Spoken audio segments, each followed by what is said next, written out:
Nagbabudget ka naman pero hindi ka pa rin nakakaipon. Baka kasi hindi mo to ginagawa.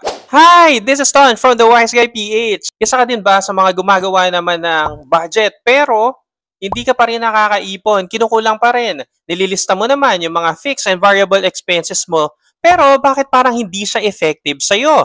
Baka kasi nakakalimutan mong i-check yung spending habits mo. Ang spending habits, ayan yung kung paano ka ba gumastos araw-araw, linggo-linggo, o buwan-buwan. Alam nyo, dati manual pa yan eh. Ako personally, at the end of the day, nililista ko lahat ng expenses ko sa notebook. Ngayon kasi may cellphone eh. Pwede na kayong gumamit ng mga apps para gamitin nyo sa paglilista ng expenses nyo throughout the day. Ilista mo lang lahat ng gastos mo every day for at least 1 month.